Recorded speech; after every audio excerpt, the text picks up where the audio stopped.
Uyg'ur yazg'uvchilari Hoji Mirzahid Kerimi Savud Davudlarning Millatlar nashriyoti tarafidan nashr qilingan Saidixon nomli romani. Bu roman Beliqut shirkatida ovozga elinib, Beliqut to'rida anglatildi. Tili bir g'irish sangilab qolgan bir ko'k bo'ra yonga burilibla qilin qarag'ayliq ichi kirib ketdi. Arkasından qo'g'lab kelgan 7 yosh chamisidagi qora ko'z bola joyida yukinib o'tirganicha sadoq kirishni tartib o'q uzdi. Apla yana tegmadi. U o'rnidan turib chimliq nam yerdan tizig'i yepishqoq layni qo'li bilan o'g'iladi. Oltin qubbuliq dobulg'ini sekilab qo'yilgan beshiga o'nglab kiyib, to'pi bo'lib ketgan zar tunining pashirini qaqdi. Arkasiga qarab daldaraqdan boshqa hech narsani ko'ra olmadi. Amrahlarining yiroqda qolganligidan xavotirlangan holda oldiga mengishni, orqasiga mengishni bilmay turib qoldi. Xos navkarlari va qo'ldishi Mirza Haydar bilan bir do'ngning ustiga chiqqanda hojatini ravo qilish uchun etini ularning yeniga qo'yib, bir chatqanliq ichkirilab kirib, Baraxsan qiyin darxining tuyida o'tirgan edi. Shu chaqda oldidan bir bo'ri o'tdi. Shahzodaning o'q-marasida o'tirolmay qoldi. Hojatini tugitibla Mirzaga esig'liq sadoqni qo'liga oldida, "Sen meni ota olamsan" deganda qilib, ko'z yetim yerda quyruq shipang'ishib turgan bo'rini ko'rganda, hamrohlarini unutib, oldiga qarab yugurdi. Bo'ri uning kelishini qandoqmi kutib tursin, quyruqini qisqanicha badar tikivatdi. Arkasi qaysi bo'ladi? Ammo bu go'dak bola bo'rini yolg'iz ovlash qiziqib ketgan bo'lsa kerak, ping'ildab iz qo'g'lab ketaverdi. Bir chaqdan bo'ri ko'rinmay qoldi. Apla qochirib qo'ydim. Uning kichikning kallasidan bu xiyol o'tganda otolmay qolgan uchun bakmi afsuslanib ketdi. Bu chet ko'rinmas chatqanlikdan qanday qilib yo'l tepib chiqib ketish texi uning esiga kelmagan edi. Qayrilib kayniga bir qarab qo'yib, sadoqni Mirzaga ostida daraxtlar orasidan o'tib ketaverdi. Sayram ko'lning g'arbidagi do'nib ustiga tikilgan haybatlik oqo'y oldi turgan Ahmadxon yiroqdan ko'tarilgan to'zonga ansizlik bilan tikildi. To'zon suzilib ko'rdiki, kun org'amchi bo'yi o'rliganda ketgan Muhammad Husayn Ko'ragan kun g'arbga qiysaygan chaqda navkar yasovullar bilan qaytib kelgan edi. Saidixon qani? Ahmadxon mayusona turgan Muhammad Husayn Ko'raganga qaradi. Qaroqchilar bog'lab elib mangan Mirza Haydar bilan yasovul navkarlarini topdim. Biroq Ahmadxonning ko'z qarchiqi chanoqidan chiqib ketgandek holda yo'g'inib, og'ziga gap kelmay qoldi. U Mirza Haydar bilan Saidixonni muhofazat qilib mangan yasovul navkarlarining boshlig'i Shayx Mazid Bagni tez tikib o'tirgan joyidan tortib turg'izganicha bir necha qamchi urib atdi. Tekrar qo'llarga o'limnaq, bexastalik qiptiman. Bundaq bularni biz faqat bilmay qoldik. Taratga ketib g'oyib bo'lib ketdi. Ah xudo, biz saqlab tursak to'rt tarafda yupirilib kelgan qaroqchilar hammamizni asir qilib bog'lab elib mandi. Shu chaqda oldimizdan o'zimizning yasovul navkarlar chiqib kelishdi. Ular hujum qilib bizni qaroqchilardan qutqizdi. Shuning bilan biz qaroqchilarni asir qilib elib mandik. Ammo shahzodamizning hozir nima qo'yib ekanligini bilolmay, aqlimdan odishay deb qoldim, dedi Shayx Mazid Bey. Birdan atrofdagi navkar yasovullar patparaq bo'lib ketishdi. Ahmadxon egiz ko'tirgan qil qamchisini tushirib qaradi. Chatqanliqdan chiqib to'xtab qolgan bir bo'ra hayron bo'lgan holda quloqlari dang qilib turardi. Yuzlagan sadoq uningga batlanib, yuzlagan qilish nayzi ko'tarilgan edi. Ahmadxonmo ot egrining beshida esiqliq sadoqni elib batladi. Mirza Haydar sadoqni batlab bo'rining qonshirining qoriga oldi. "Otmoqla!" inchga yangroq bir ovoz chapqalning bir yeridan anglandi. "Otmoqla! Otmoqla!" Saidixonning unugi bu, dedi Mirza Haydar va sadoqni ko'targanicha o'qdek etildi. Sulton Ahmadxonning qo'lidagi sadoq yerga tushib ketdi. "Bolam, o'g'lim!" Hammalar sadoqlarini to'van qilishdi. Bo'ra tuyuqsiz qandoq paydo bo'lgan bo'lsa, shundoq tez g'oyib bo'lgan edi. Chatqanliq ichidan yugurgini chiqib kelgan bola oldiga etilib kelgan Mirza Haydarni quchoqladi. Ondan yugurib kelganicha dadisi udulada tizlandi. "Xonota, özürünü bir ara kılıp koydum. Köçürgeyla. Ah, benim gözlerim. Küç kuvvetim. Oğlumdan durgan balam. Xuda seni öz ektirip verdi. Xonota, men navkarlar bilen sizlerden ayrılıp kansayga düşken edim. Özümce ya tülke ya böğür etvelip özürge soğuk kılışını köngümge püküp ketip atattım. Tartım kıstedi. Navkarlarımni qoldishim Mirza Haydar bilen to'xtib qo'yib, yiroqroq berib hojatga o'tirdim. Bir chog'da oldimda bir bo'ri o'tdi. Bu bo'ri yo menga yaqinlasholmay, yo yiroqlasholmay, ko'z yetim yerda ko'rinib qo'yib ketaverdi. Uni ovlash avzida hammani unutib ketibdiman. Bir chog'da bo'ri ko'rinmadi. Men qanday qilishimni bilmay ketaverdim. Bo'ri yana ko'rindi. Sadoqni qo'limga ilishimga yana g'oyib bo'ldi. Oxir chaqalliqdan teshig'i chiqsam bo'ri turibdi. Ahvoni ko'rib otmoqlada farqirdim. Shu an bo'ri kayniga yenib chotqonliq ichiga kirib ketdi. Mening buni o'q otqim kelmadi. Barakallah o'g'lim, dedi Ahmadxon. Barakallah degan sada atrofni chang keltirdi. Balam, agar sana bo'ri uchirmagan bo'lsa, qaroqchilarga asir bo'lib qolarding. Seni igimiz Allah saqlab, osh ko'k bo'rini xuddi ulug' buimiz O'g'ilxonga uchrashtirgandek uchrashtiribdi. U seni to'p-to'g'ri bizning oldimizga boshlab keldi. Bu bir mo'jiza. Bu kelgusida podshohlardan ustun turadigan ulug'xon bo'lishingdan bishorat. Bu aning o'rinni salli bosqodaysan. Kel balam, men sana duo beray.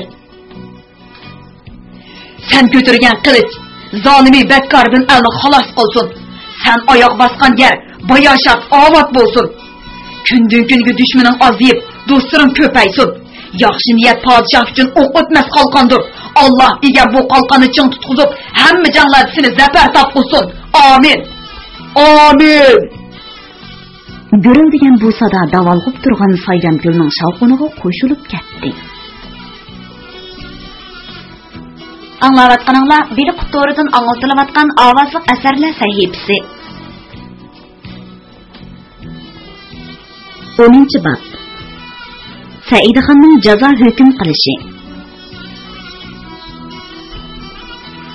Ahmadxon o'zining shohona chedirg'a har qaysi el yurtlardan kelgan podshoh, sulton, amir beglarni yana bir qitim chaqirdi. Toshkent xoni sulton Mahmudxon to'yga kelolmagan edi. Ahmadxon dushmanlik bo'lgan akasining to'yga kelmaganligini to'g'ri tushundi. To'y nasibasida 500 to'yaq qo'y, 200 ot, 3000 gaz ta'tilla qatorliq rahmonlarni Toshkentga avatib berdi. Bugun Sayram bo'yida o'z ziyofati boshlanadi. Ahmadxon poklik, sadoqat belgisi bo'lgan oq kigiz ustida badashxon qurib o'ltiradi. O'ng yanida cho'ng ojisi Mehr Nigar xonimni amirga olgan sulton Ahmad Mirza, so'l yanidagi ikkinchi ojisi Qutlug' Nigar xonimga uylangan sulton Umar Shayx Mirza o'rin olgan edi. İşki akufka kuyuğullarına ko'rsatilgan bu hürmet Badaxshon shohi sulton Muhammadxonning ochiqini keltirdi. O to'rdan o'rin berib o'tirmay, mehmonlarning kutish bahonasi bilan boshqa o'ringa berib oldi. Ahmadxon ona taraf bo'g'zi bo'lmish bu bastlik, chiroydan xopiliq yig'ib turadigan shohni o'ltirishga taklif qilib, alohida hurmat ko'rsatdi. Marhaba ota, kelib bu yerda o'ltirg'ayla. Sultan Ahmad Mirza bilan o'zining orasidan o'rin ko'rsatdi. Muhammad Haydar, Muhammad Husayn ota-bola Mirzalarga Sultan Umar Shayx Mirzaning yenidan joy berdi. Saidxonni qo'ldishi Mirza Haydar bilan oldida o'tirg'izdi. Shodiyona kuylar chelindi.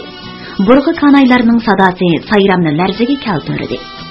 Bu ma'rik uchun 170 qo'y, 77 ot, 77 kala, 33 to'ga, 33 o'g'loq, 77 qo'za, 7 muzay, 7 bo'taloq, 7 toy so'yilgan edi. Ya bilan etib olgan qushlardan o'lay, kaklik, bo'duna, qirg'ovulla, burgut selib o'g'lagan hayvonlardan kiyik, jaran, to'shqonlar kavob qilinayotdi. Namoz digar vaqtida ziyofat yuqur palla ko'tarildi. Ahmadxon qimiz temib, ho'l bo'lib ketgan soqolni qo'llari bilan siypab so'z boshladi. Sultonlar, amirlar, podshohlar, vazirlar, beylar, sipohlar va barliq qarindoshlarım Allah'ның inoyati bilan bo'lgan to'y ma'rika yaxshi o'tdi. ayrılış aldıda şikarga çıkıp Allah'ның kudret kamalidan bahr aldık. Pekir hammalarının qadam birinci qilib, g'ayrib xonimizni ovatlaştırganlıqqa teşekkür eytiman. Yana qachon qaysi chaqda ko'rishimiz bu yaratquchimiz Allohga ayandir. Qayta didor ko'rishgacha tinchlik, osoyishlik maqsadimiz bo'lsin. U so'zdan to'xtab qilishni sug'urib oldida yanada o'tirgan cho'ng o'g'liga uzatdi. Sultan Mansurxon bu chaqcha bo'mi Chag'ataydan tortib davomlashib kelayotgan xonligimizning bir shahzoda sifatida to'nilib kelmoqda. O Turpan Qumul diyorining hukmdori. Men bu o'g'limdan rozi. Men uning adolatlik va bahodir xonlardan bo'lishini umid qilaman. Sultan Mansurxon o'rnidan turib, Ahmadxon uzatgan qilichni qo'liga elib, bosh usti ko'tardi. Ondan dastiga so'yib, tizginib o'tirdi-da: Allohning iltifotidan minnatdorman. Xonning ishonchiga dog' tushirmayman, deb qasam qildi. Muborak, muborak. Sultan Mansurxonni Alloh omon qilg'oy, deyishdi hammaylan. Ahmadxon yana beliga esib olgan kumush sapli xanjarni Saidxonga berdi. Alloh har vaqt dushmaningni topining ostida xor qilsin, bolam. Shahzoda o'rnidan turib, xanjarni 3 qatim 5 usti ko'tarib, ondan olmos ko'zlik dastiga so'yib beliga esib oldi. Egimiz xon otamga uzun umr ato qilg'ay. Ziyofat xuttangacha davom qildi. İkinci günü seherda bandat namazdan keyin Sultan Ahmadxon mundaq dedi: Allah ko'nglimga mundaq bir ishni soldi. Oldin kuni Shayx Mazidbek asr elib kelgan 14 qaroqchini attiyalla g'izodan keyin so'roq qilib hukm chiqarsak, ularning ishi hikmatlik va ibratlik ish qatorida yozilsa, xon oliylarining qarori haq, ularni iqror keltirib esish kerak, dedi yuzi onordek qizirib ketgan Ömer Shayx Mirza. Xon oliylari to'g'ri aytadi. Ularni so'roq qilib, ondan hukm chiqarayli. Chiqargan hukmimiz adil bo'lsin. Sultan Ahmad Mirza inisining so'ziga qo'shilmaganda qilib, chiroyli yasalgan kak soqolini tutamlab qo'ydi. Ularni bir-birlab elib kiringlar, dedi Ahmadxon atdiganlik tomoqdan keyin Emin Xo'ja Sultonga. Emin Xo'ja dastlab qaroqchilarning boshlig'ini elib keldi. U o'ttir yosh egiz bo'yliq, shalon soqolliq, chiroyi qarag'i moyil odam bo'lib, beshiga ispoqlardek to'mirdi bo'lgan. Kuchisiga savut, putiga cho'riq kiyib olgan, qo'llari chambarchas bog'lab etilgan edi. Ahmadxon Sulton Mansurxonga so'roqni boshladigan ma'noda ko'z ishorasi qildi. Mansurxon tikilib so'radi: "Eting nima?" "Sabir. Qashqar otishining kasblaridan Tomcha Orif cho'ngamning o'g'liman. Kishilar meni Sabir Yaltapon deyishadi." Nangsitmagandek javob berdi u. "Sulton Suqbug'roxon yotgan aziz yurtdagi kasb ekansan. Shundaq turug'liq nima uchun Allohning amriga qarshi qaroqchilik yo'liga mangding? Qanoatdan yiroq odamman. Qanoat qilmagan odamdan qaroqchimi, qonxo'rmi chiqadi?" Bu javob Ahmadxonni o'ylantirib qo'ydi. Saidxonga bu qaroqchining javobi nima uchundir yo'lliqdek bilinib, qiziqsinib qoldi. "Qaroqchilik qilishga muddaoing nima?" so'radi Sulton Mansurxon achchiqlanib. "Bayliq to'plab, hammani bosh egdirish. Sana ergashganlarning muddasi ham shundaqmi?" "Shunda, ularning hammasi men bilan bir yurtliq. Elib chiqib ketinglar." Bir necha yasovul qaroqchilar boshliqni do'shkaligincha elib chiqib ketdi. Elib kirilgan ikkinchi qaroqchi chassaqil oqargan chol edi. Sulton Ahmadxon so'radi: "Eting nima?" "Nosir. Qancha yosh kirdim?" 68 ga. Bir butun go'rga sangilganda nemish qaroqchilik yo'liga mangdim. Bayliq to'plash uchun. Bayliq to'plab, nima qilasan? Umrimning oxirini hammani bosh egdirib, rohat o'tkazmoqchiman. Unda bo'lsa qaroqchilarning boshliq bo'la olmabsan-ku. Buvay kuldi. Men boshliqning maslahatchisi, yo'l ko'rsatadigan aqldori. Bo'ldi, chiqib ketinglar. Elib kirilgan 3-qaraqchi 15-16 yoshlarga kirgan o'smir bola edi. Putida cho'ruq, beshida oq do'ppi bor edi. Uchisiga to'nchi ko'nglak kiygan bo'lib, qo'y ko'zlari cho'g'dak yinib turardi. Qaraqchimi shundoq yosh bo'ladi-ku? Ajablanib o'yladi uningga qarab qolgan Saidxon. Shu hayronlikda dadasiga ko'z soldi. Ahmadxon hech bo'lmagandek tamkin o'ltiradi. Sultan Mansurxonning qo'shimiz turilib, chiroyi qarlik tus oldi. U so'radi: "Etang nima?" "Sultan." "Sultan?" "Ha, g'urbatchilikda o'tgan dadam cho'ng bo'lganda sulton bo'lishimni tilab, mushsimni qo'ygan ekan. Nemish qaraqchilik yo'liga mangding? Boylik to'plab sulton bo'lish uchun." 14 qaraqchining hammasi boylik to'plash uchun qaraqchilik yo'liga mangganligini iqror qildi. Endi ularga jazo hukm qilish kerak edi. Biroz vaqtdan keyin bu qaraqchilarning hammasi yana chedirga elib kiraldi. Bularning hammasi darga esilishi yoki chepib o'ltirilishi mumkin deb o'tirgan sulton amirlari chiroyib surlik tus olgan sulton Ahmadxonning og'ziga qarashdi. Ammo kutmaganda Ahmadxon dedi: "Bularga sulton Mansurxon emas, texi Narsida gunohdan xoli shahzoda Saidxon jazo hukm qilsa, Allohning adolati shu chaqda o'z karomatini ko'rsatadi." Mana bu o'y uning kallasidan kechmoqda edi. Buningga sultonlar, amirlar qanday qaraydigandi? O'rdada ko'rgan bezalgan katta chedir ichini jimjitlik qopladi.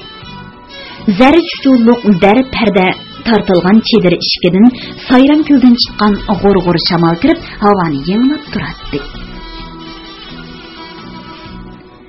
Ko'kböre Oğuzxonga yo'l boshlab, uni butun qabilalar bilan yo'riqliqqa chiqargan. Shahzod Saidxonga Ko'kböre yo'liqib, uni qaraqchilarning qo'liga tushib qolishdan saqlab, bu yerga boshlab kelgan. Bu narsida go'dakda nima hikmat bordi? Sultan Ahmadxon olilari aytgandek, hukmni Saidxon chiqarsin, dedi Sultan Ahmad Mirzo. Hukmni Saidxon chiqarsin.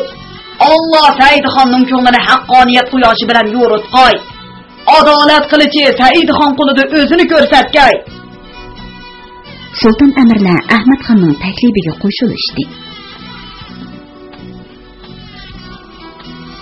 Faqat o'yga cho'kib o'tirgan Mansurxonlar zo'n surmadi. "Qani bolam Saidxon, bularga jazo hukm qilgin," buyurdi Ahmadxon. Hamma ko'zning o'ziga qadalganidan o'ng'aysizlangan go'dak shahzoda o'rnidan turdi. U qanday hukm chiqararkin deb diqqatda o'tirishdi boshqalar. "Xonota, rostmi men jazo hukm qilamdimi?" so'radi Saidxon jarangliq ovoz bilan. Uning ko'zlari nurlanib ketgan edi.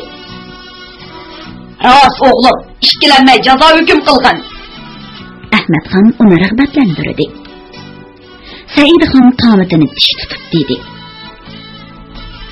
"Xonota, bu 14 qaraqchi boshlarning ketishidan qo'rqmay, jinoyatiga iqror bo'ldi. Hatto bir qo'shiq qanday ketishini tilab, yelib yolg'irmadi. Bu ham so'ramadi. Bu ularning o'limga tayyor turganligini bildirdi. Biroq to'yda odam qani to'kish yaxshilikning bishorati emas. Men janobi Alloh xolis shunda hukm qilamanki, bu 14 nafar qaraqchi qonuniy jazodan xalos qilinsin va bu yerda o'tirgan har qaysi sulton amirlarga birdan taqsim qilib berilsin. Taqsim qilingan har bir kishining omonligiga idorchilik qilguvchi kafolatlik qilib xizmatiga solsin. Buning bilan yomon niyat yaxshi niyatga, yomonlik yaxshilikqa aylangusi." "Maşallah, maşallah," deb o'rnidan turib ketdi Ahmadxon.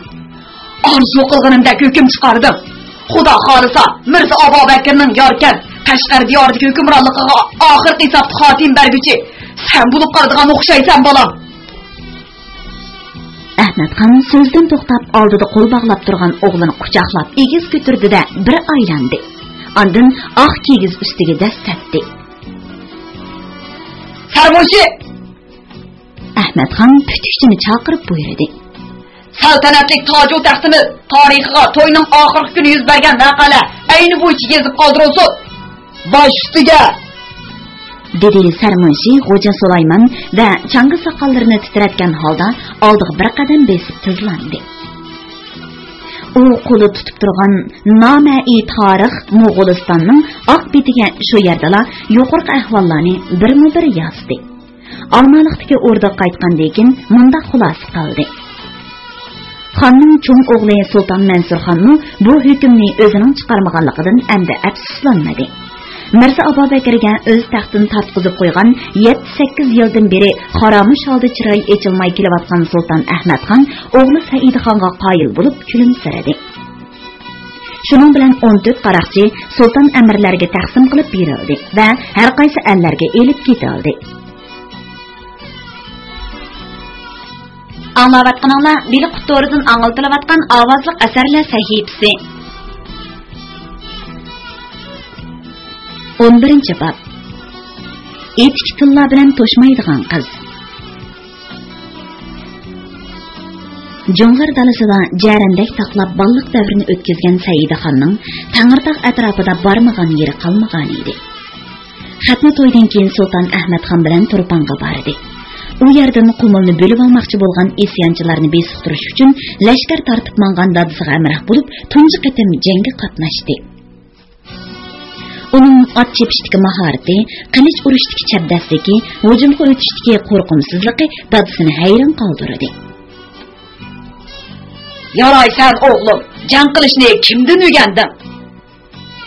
so'radi Ahmadxon uni oldiga chaqirib. O'zlarining sardorlaridan xonata. Kim mashq qildirdi? Sardor Oyozi, Muhammad Husayn Ko'ragan, Dava toji og'illarim. Ular seni bagi atkinlaring-ku. Shundaqda da, yana bir bagi atganmi bor? U kim? Mirza Haydar, Xotnigar opamning o'g'li. Mana u. Ha, bir navrokan-ku bu. Sulton Ahmadxon 2 qadam yerda turgan Saidxondan egizrak, g'olliq kelgan qo'y ko'z yigitga qaradi. Burati amdili xat tartgan, burni elibdak tuz, bug'doy o'ng bu yigit Saidxondek savut dubulga kiyib to'liq Qur'onlangan edi. U qora bo'yin etining tizgini tartib turadi. Mirza Haydar og'am har kuni kechki kitob o'qib nazm yozadi, dedi Saidxon bay atkisini maqtab. Ba'zida menga hikoya aytib beradi. Mundaqda o'g'lim, sen qobil ustozga erishibsan. Sulton Ahmadxon Mirza Haydarga ko'z tikib so'radi. Qaysi kitobni o'qiyapsan, bolam? Firdavsning Shohnomasini. O'g'limga qaysi hikoyalarni aytib berding? Shayx Saidning Gulistondagi ba'zi hikoyalarini. Durust qilsan, bolam. Yozgan nazmlaring nima to'g'risida? Yozganim nazmi emas, joylar va muhim voqealarning xotiralari. Barakalloh. Sulton Ahmadxon egizisining o'g'li bo'lgan Mirza Haydarga yana bir qatim sapselib chiqdi. Xushbichim, kirishgan qaddi-qomatga ega Mirza Haydar xon tog'isidan tap tortib ortiqcha gap qilmadi. Har ishkinglar bir navra, o'xshashli bolam, vafodor tuqqan, sodiq do'stlardan bo'lib qolinglar.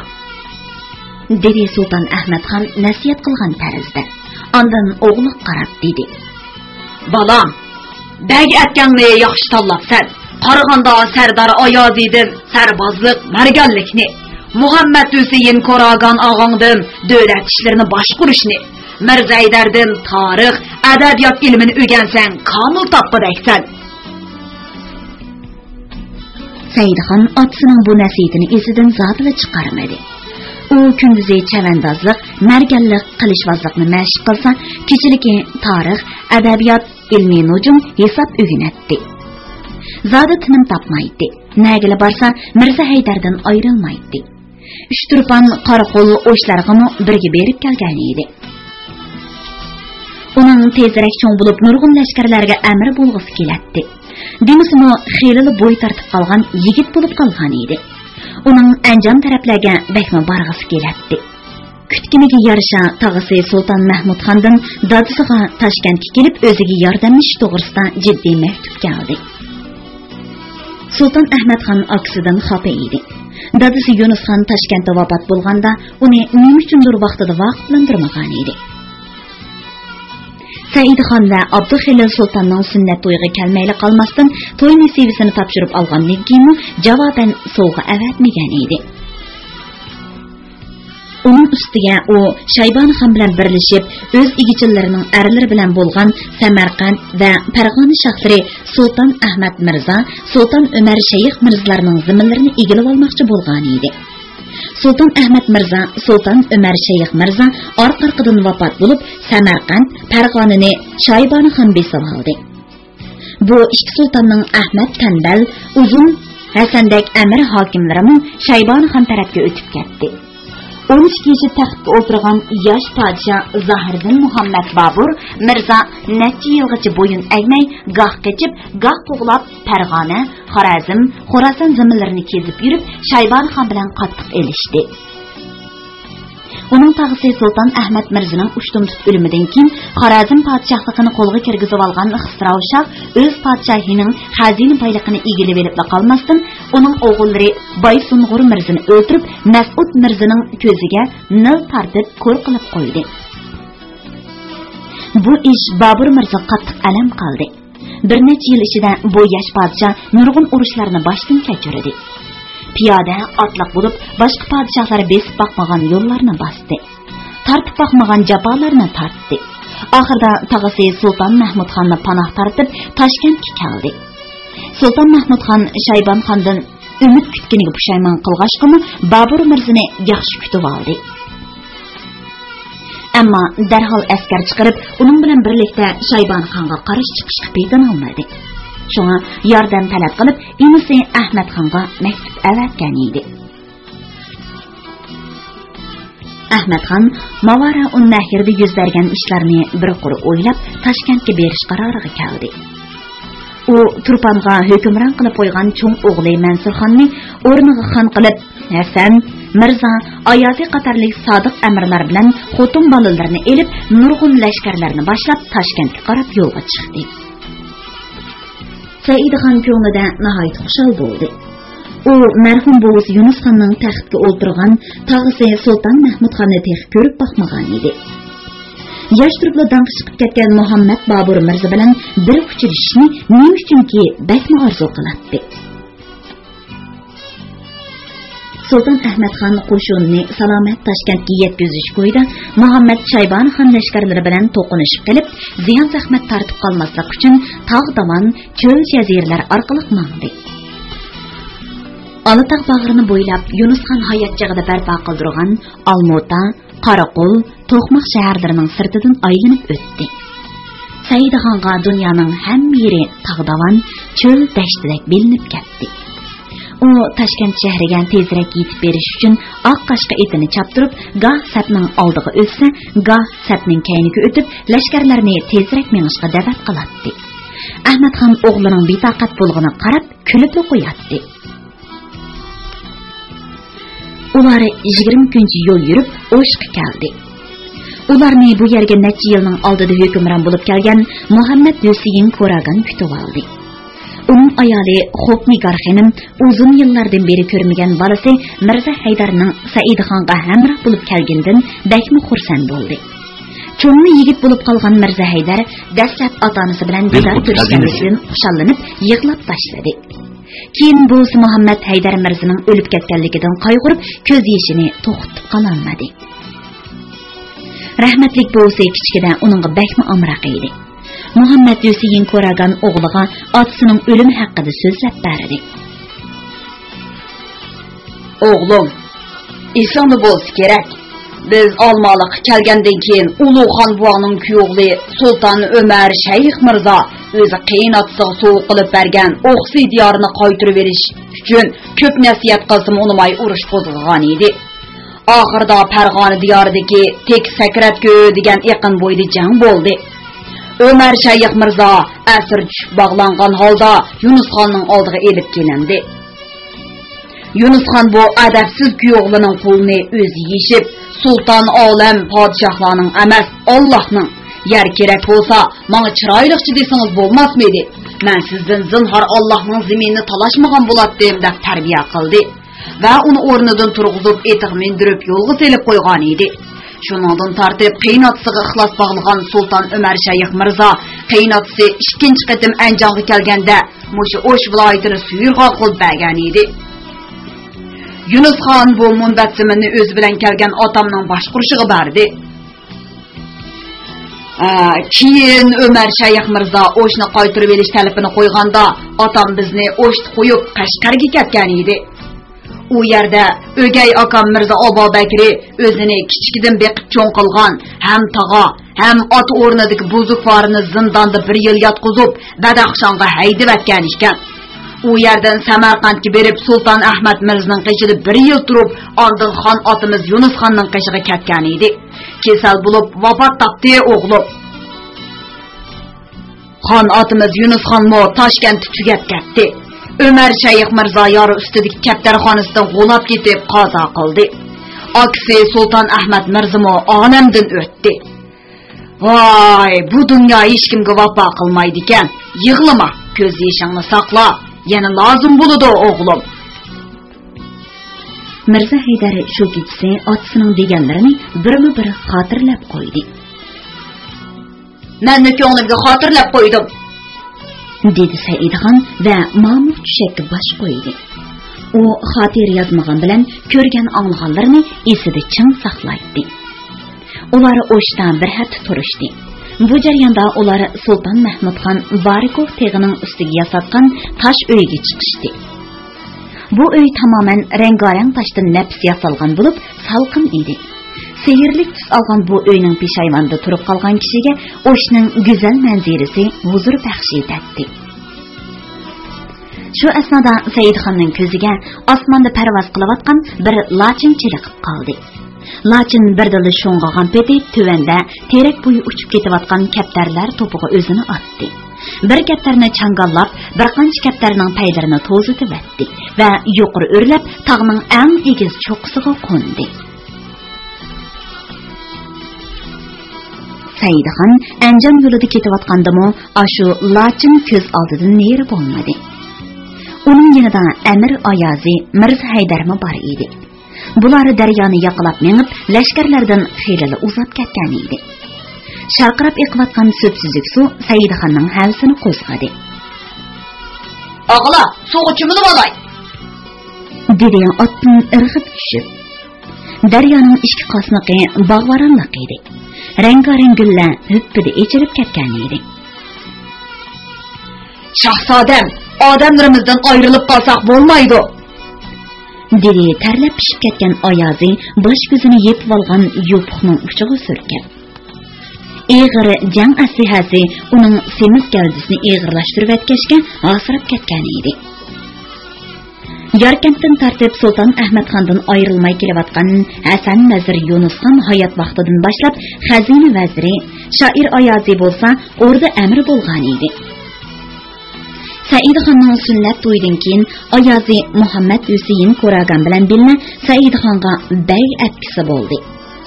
Garchi doim bu go'dak bilan birga bo'lmasa-mu, har qanday vaqtda uni nazardan soqit qilmaydi. Bo'libmi yo'lga chiqqandan keyin bu sho'x o'z peshimchi shahzodadan neri bo'lmadi. "Suvga tushsam yomonmi? Unda bo'lsa shahotamdan so'ray. Bunchalik kichik ishqa xonni ovar qilmasalar shahzodam", dedi Mirzo Haydar. "Amir Oyazi og'ining so'zi o'rinliq. Bu yoqi yurtda o'zimizga ogoh bo'lmasak bo'lmaydi. Qo'rqinchoqlar", Nasir qizi Saidxon yaqin bo'yda kiyimlarini selib etib. "Bunda to'qi yuraklik bilan qandoq jon qilasizlar?" U ikki bey atkisining so'ziga quloqni solmay, sharqirab eqiyotgan daryoga tambal bilan sakrab uzib ketdi. Nima qilarni bilmay qolgan Amir Oyazi, "Sen qarab turamsan, bul shahzodani suvdan elib chiq" degan ma'noda Mirzo Haydarga qaradi. "Shahzodani mayga qo'yib atgan o'zingiz og'a. Otamxonning endi bo'lg'achqa bizni qaytib elib qo'ymadi. Endi kutib turmoqdan boshqa iloj yo'q." Amir Oyazi boshlang'ich holda g'olash tashlab o'zib ketayotgan Saidxonga qarab qo'lini shiltib qo'ydi. Saidxon to'xtamay uzib u yoqqa o'tdi. Qirg'oq qumsoz edi. Majnuntalla soy tashlagan edi. Saidxon qizigan ko'k qumga bag'rini yiqib, ududagi qashaliq boqqa ko'z silib yotdi. Uningga olma daraxi tövida bir qiz ko'ringandek bo'ldi. U beshini ko'tarib zang silib edi, o'ziga qarab turgan bir qiz g'il-pal ko'rindi-yu, ko'zdan g'oyib bo'ldi. Jinni nima? Saidxon o'ylab o'rnidan turdi. Bir besib, ikki besib qashag'iga yaqinlashdi. Rasulullah əmdili rəsidi bolğan bir qız pişqan çaptığını şexidən üzüb qoludaki sevatki selib atatdı. Saidxonning ağzıga siriq su keldi. Birden onun ballıq şoxluq tutdu. Qaşadan atlab ötüb qızga şaptı üzüşüp verməkçi bulup qolunu uzatışıga barmağıga tikan sancıldı. Dilqut xazinesi. Oğru! Oğru! Bir yaş yigit varqırğınıça pichaq götürüp kelip qaşanı örüp Saidxon tarafga ötdi. Hangıqib turib qalğan Saidxon yigit pichqini parıldatıp etilib kelgan çağdına işinin çataqlığını bilip çırayı tutuldu. O sal tügülüp özünü yanğı elibedi, yigit şıltığan pichaq qaşanın bir yağıçını yerim kesip toxtab qaldı. Mirza Haydar inin çataq bo'ldi. Bir Saidxonni urmoqchi bo'lib atıdı. Dedi üstü kiyimlerini selip taşlagan Emir Ayazi. Gördüm. Mirza Haydar başqa gap qilmasdinla kiyim bilanla suğu sakradi. Qo'lida hech nima yo'q Saidxon pichoq tanlab turgan yigitdan ko'z uzmadi. Sen o'g'ri xudodan qo'rqmamsan? Dedi yigit. Men o'g'ri emas aka. Biz bu yerdan o'tib ketib so'g'i chimilgim keldi. Shuning bilan yigit Saidxonning so'zini to'liq anglab bo'lmasdinla azvaylab ketdi. Sen solim deb qochmoqchi. Bu uxlab tushib. Qo'lini beg'ishonda kesib etmaydigan bo'lsam, o'g'ri. O qahr bilan etildi. Saidxon kap qilib uning pichoq tutgan beligini bir qo'lda tutib oldi. Bir qo'lida yigitning nursini qamalladi. Yigitning bir qo'li Saidxonning gelida edi. Endi 15 yoshning qarisini olgan Saidxon o'zidan xeyli cho'ng bo'lgan yigitga bo'y bermay vatadi. Qo'lini taq, oldindagi Sultan Ahmadxonning o'g'li. Daryodan o'zib o'tayotgan Mirza Haydarning so'zi ularning quloqiga kirmaydi. Ular necha qatam yog'ishib, necha qatam bir-biridan yiroqlashdi. Shaptul o'zayotgan qiz akasining pichoq ko'tarib olganligini ko'rib varqirayotdi. Aka, odam o'ldirmoqchimisan? Yosh bola o'g'il, pichoqni tashla, bo'lmasa odamni chaqirma. Yigit singlisining so'ziga pisand qilmay pichoq urdi. Lekin urgan pichqi qonqib yerga tushdi. Chunki Saidxon chaqqonlik qilib, uning pichoq ko'targan qo'liga tepgan edi. Yigit pichoqni qo'l so'zgacha Saidxon elib oldi. Sen pichoq urishni ancha bilmaydigansan aka. U bir shiltib qashaning bir talni yog'ochini shartda kesibdi. To'xtanglar bolalar. Qiz uydan boshlab chiqqan oqsoqol bo'y qasha yiniga kelib to'g'ladi. Balam, Qanotbek, nima gap bu? Saidxon buvayni ko'rib salom qildi. Assalomu alaykum bova. Bu o'g'ri dada, yomon o'g'ri ekan. Kichkin turib pichqimni tortib oldi, qo'rmamsan. Dedi Qanotbek. To'xtanglar, cho'ji xo'razlar. Buvay avval yigitni to'sdi. Ondan o'zining yalang'ochligidan o'ng'aysizlanib turgan Saidxonga qaradi. Uning bo'yniga esig'liq tumarni ko'rgan buvay cho'chib ketdi. O'g'lim, shahzodalardan o'xshamamsan. Tumaringda guhar parıldab turibdi-ku, dedi. Daryodan o'tib kelishgan Amir Ayazi Mirza Haydar tangla shahzoda deyishib, uning ikki yoniga o'tib so'rashdi. Nima bo'ldi? Yetchi shog'la, buni yigit meni xato tushunib qolgan chig'i. Buvay Saidxonning haqiqatan shahzoda ekanligini bilib, o'diqib ketdi. Shahzodam, bolamni kechirsizlar, to'nimay adabsizlik qilib qo'yibdi. Kerak yo'q bova, dedi Saidxon buvayga ilmiq nazar tashlab. Aslida qashayiniga kelmasam bo'ladi, aytmanda. U orqasiga o'rilib yugurganicha berib daryoga o'zini otdi. U qirg'oqqa o'tdi-da, chopinning ishchanchiqiga ona selib qo'ygan hamyonni oldi. Cho'nligini kiyib daryoga yana sakradi. Nima degan chishana? Xudo ko'z tegishdan uni o'z panohingda saqla. Buvay Saidaxonning nima uchun ketib, yana kelayotganligini tushunolmay turib ketib, o'ziga yanishib turgan qiziga qaradi. Balam, yugur, uyga kirib anar sharbatidan bir xomra elib chiq. Shahzoda uslab ketgandi. Bu qizning qomat taraxidan pastga sangilab turgan Majnun talla salgini ko'tarilib turgan sag'irsini yepib, teqimiga tegib turardi. Atlas tenliki zibatinni yoshirgan edi. Uning qo'y ko'zlari daryoda o'zib kelayotgan Saidaxonda edi. Qiz ittik mengib uyga kirib ketdi. Saidaxon buvay oldiga yetib kelganda, qizni yuziga chumbal tartgan holda uydan bir kichik xumri bilan ishkichinni ko'tirginish chiqib keldi. Shu chaqda Saidaxonning uning Saidaxonga ko'zi tushdi. Onardek qizirib ketgan qiz o'tliq nigohini yerga qarash bilan yoshirdi. Saidaxon bayatdan beri buvayga demoqchi bo'lib o'ylab qo'ygan so'zlarini unutib, qizga qarab qoldi. Shahzodam, qaytaydi. Xon uzab ketdi. Yetishmay qolamiz, dedi oyozi oldirdi. Saidaxon undimay ham yondan bir tilla elib, buvayning qadoq besib ketgan olqini qo'yib. Buva, bu mening bu so'g'illarga beso'roq qadam qo'yganimning haqqi bo'lib qolsin. Nusrat bilan qaytishimizga duo qilib qo'ysalar, dedi. Buvay tilla qo'yilgan olqinni bir echib, bir tugib nima deyishini bilolmay qoldi. Shahzoda, biz soillardan emas, texi bu so'g'illar oldiga barg'adak bo'lmadik.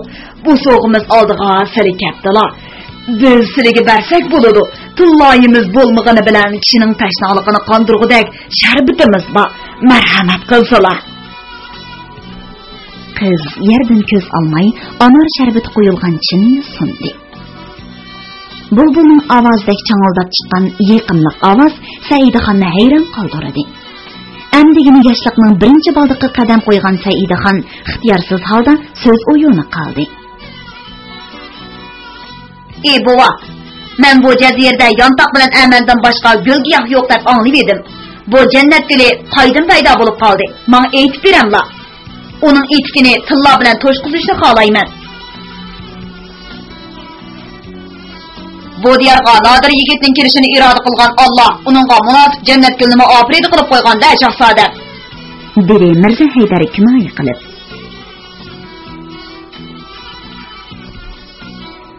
Jannat gulning etki tilla bilan ason to'shmaydi shahzodam. Qizni olmadek mangzini to'sib turgan chimbilni sal qayrib javob berdi. Ham yollar bak kichik ekan. Qiz deganning etkini bir navbatda to'shqizg'ul bo'lmaydiganligi menga oyon, dedi Saidaxon bosh kelmay va ham yondan 5 tillani elib qizning etkiga tashladi. Ümidsizlardan so'ngib, ikkinchi, uchinchi navbatda yana tashlab etkingizni to'shqizmay qo'ymayman. U chinidagi lag'irlab turgan gulgin anor sharbatiga qarab Mirza Haydardan o'ginib olgan bu g'azalni o'qidi. Chaqnadi qadah kunda qildi hidoyat jula. Yor jamolin maydi ko'r deb jamdan chiqdi sada. Saidaxon texicha gangrab turgan buvayga xo'sh aytgan tarzda bosh egdi va bir qo'li bilan ro'molni qiyon qayrib baqqan qizga chinni qaytirib berdi. Ondan tez burilib daryo bo'yiga kelganicha ko'ajab yiqayotgan suvga o'zini otdi. Amir Oyozi bilan Mirza Haydarmo anor sharbatini bir chinidan ichib, Saidaxonning kaynidan daryo bo'yi qarab mandi. Beliqut şirketida ovozga elinib, Beliqut to'rida anglatilayotgan Uyg'ur yozuvchilari Hoji Mirzahid Kerimi, Savud Davudlarning Millatlar nashriyoti tarafidan nashr qilingan Saidaxon nomli romanini bugun mush yergacha anglatdik.